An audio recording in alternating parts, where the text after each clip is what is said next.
فلا أقسم بمواقع النجوم وإنه لقسم لو تعلمون عظيم إنه لقرآن كريم في كتاب مكنون لا يمسه إلا المطهرون تنزيل من رب العالمين.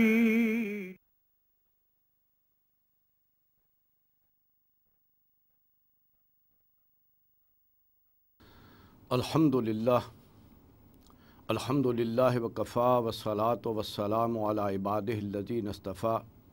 اما بعد فاعوذ باللہ السمیع العلیم من الشیطان الرجیم بسم اللہ الرحمن الرحیم الحمد للہ رب العالمین الرحمن الرحیم مالک یوم الدین ایاک نعبد و ایاک نستعین اہدنا الصراط المستقیم صراط الذین انعمت علیہم غیر المغضوب علیہم ولا الضالین آمین۔ ہم نے سورہ فاتحہ دا درس شروع کیتا ہے، ادا مطالعہ شروع کیتا ہے، تو یہ چیز سامنے آئی کہ بندہ مومن دے جذبات دی ترجمانی ہے جڑی اللہ نے خود عطا کر دیتی، اور یہ چیز بھی ساڑھے علم چ آ گئی کہ اللہ تعالیٰ نے اس صورت نو اپنے اور اپنے بندے دے درمیان ادھا ادھا ونڈ لیا۔ اور چوں پہلیاں 3 آیتاں اللہ تعالیٰ دی حمد و ثنا اور آخری 3 آیتاں چ انسان واسطے دعا ہے، اور درمیان والی آیت جڑی ہے وہ ادھی ادھی اللہ تعالیٰ اور بندے دے درمیان ونڈی ہوئی۔ اساں جان لیا الحمدللہ رب العالمین، سارا شکر اللہ دے واسطے ہے جڑا رب ہے سارے جہاناں دا، مالک ہے سارے جہاناں دا۔ الرحمن الرحیم، وہ بہت ہی رحمان ہے تے رحیم ہے، وہ دی رحمت بڑی ہی وسیع ہے اور وہ دی رحمت ہمیشہ ہے، وہ وقتی نہیں بلکہ مستقل ہے۔ وہ دی رحمت دا نتیجہ ہے آخرت دا دن، اس کر کے مالک یوم الدین اس چیز دا بھی اساں اقرار کر لیا کہ اس دن اختیار سارا اللہ ہی دا ہے، وہی مختار مطلق ہے، اور جزا اور سزا دے دن دا۔ ہن چوتھی آیت ہے ایاک نعبد و ایاک نستعین۔ جدوں انسان نو یہ شعور حاصل ہو جاندہ ہے اللہ دے بارے چ، تے پھر وہ تسلیم کردا ہے کہ تیری ہی میں بندگی کردا ہاں، تیری بندگی کراں گا۔ یہ ہے انسان نو جدوں اللہ تعالیٰ دی حیثیت دا علم ہوندا ہے تے پھر وہ اپنے آپ نو دے اگے چکا دیندا ہے۔ عبادت اللہ تعالیٰ دی فرما برداری نو کہندے نے، اللہ تعالیٰ دی تابع داری نو کہندے نے۔ تو انسان من لیندا ہے میں تیری ہی تابع داری کراں گا، تو ہی مالک یوم الدین ہے، تو ہی رحمان اور رحیم ہے، تو ہی رب العالمین ہے، اس کر کے میں تیری ہی فرما برداری اختیار کراں گا۔ یہ حسر ہے، یہ نہیں کہ تیرے نال دوسریاں دی بھی کراں گا، بلکہ تیری ہی فرما برداری کراں گا۔ وَإِيَّاكَ نَسْتَعِينُ، اور اے اللہ میں تیرے کولوں ہی مدد منگاں گا۔ انہوں پتہ لگ جاندہ ہے کہ اللہ تعالیٰ دی دنیا وچ فرما برداری کرنا کوئی سوکھا نہیں، یہ کوئی آسان کام نہیں، اس کر کے فوری طور تے اپنی عاجزی دا احساس ہوندا ہے تے اللہ دے اگے انسان جڑا ہے وہ دعا کر دیندا ہے، اے اللہ تیرے کولوں ہی مدد منگدا ہاں کہ میں تاکہ تیری فرما برداری اور تیری عبادت کر سکاں، اس کر کے تیری توفیق چاہیے، تیری مدد چاہیے، تے فوری طور تے اللہ تعالیٰ کولوں سوال کردا وَإِيَّاكَ نَسْتَعِينُ، اے اللہ میں تیرے کولوں ہی مدد طالب ہیں، تیرے کولوں ہی توفیق منگدا ہاں کہ میں تیری بندگی تے پورا اتر سکاں۔ یہ ہے جے دے بارے چ نبی اکرم صلی اللہ علیہ وسلم نے فرمایا ہے بندے اور اللہ دے درمیان قول و قرار ہے، کیونکہ انسان وہ دی عبادت دا اقرار کردا ہے اور اللہ تعالیٰ کو مدد چاہتا ہے، تو اللہ تعالیٰ فرماندے نے اگر انسان اپنا پورا کردا ہے قول و قرار، اپنا آکھیا ہویا ہے تے اتے پورا اتردا ہے، تے میں پھر اپنی توفیق شامل حال کر دینا، میں اپنی مدد انہوں عطا کر دینا۔ آخری 3 آیتاں نے جڑیاں دعا تے مشتمل ہے، جڑا کہ انسان ہی دا حصہ ہے۔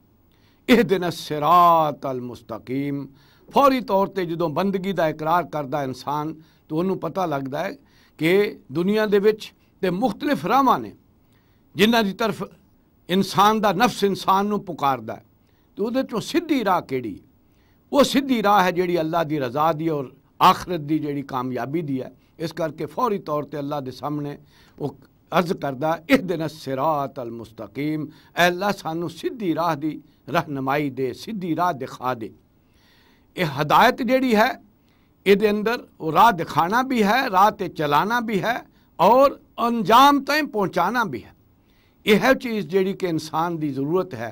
کہ انہوں ہدایت دا صرف پتہ ہی نہ لگے بلکہ اس ہدایت دے اتے چلے بھی اور وہ دا انجام بھی اسے تے ہوئے۔ یہ ہے جی تشریح پوری کر دیتی کہ اہدنا الصراط المستقیم، اے اللہ سانو سیدھا راہ دکھا دے، صراط الذین انعمت علیہم، راہ انہاں لوکاں دا جنہاں تے تیرا انعام ہویا، جنہاں نے اس راہ نو دیکھیا، او دے تقاضے پورے کیتے تے انہاں تے ہی انہاں دی موت آئی تے وہ تیرے انعام یافتہ ہو گئے۔ غیر المغضوب علیہم، اللہ تیرا انہاں تے غضب نہیں ہویا، کیونکہ اللہ تعالیٰ دا غضب انہاں تے ہوندا ہے جنہاں نو اللہ تعالیٰ کو راہ دے دوے تے پھر وہ راہ دے اتے چلن نہ، تے پھر اللہ تعالیٰ دا غضب ہوندا ہے۔ کیوں؟ وہ راہ دینی اللہ تعالیٰ دی رحمت ہے، اللہ جنہاں تے رحمت کردا ہے انہاں دے پھر تقاضا بھی ہے کہ اس رحمت دا حق ادا کرن، لیکن اگر اس راہ نو پا کے او دے تے نہیں چل دے تے پھر اللہ دا غصہ ہوندا ہے، اللہ دا غضب بھی انہاں تے ہوندا ہے۔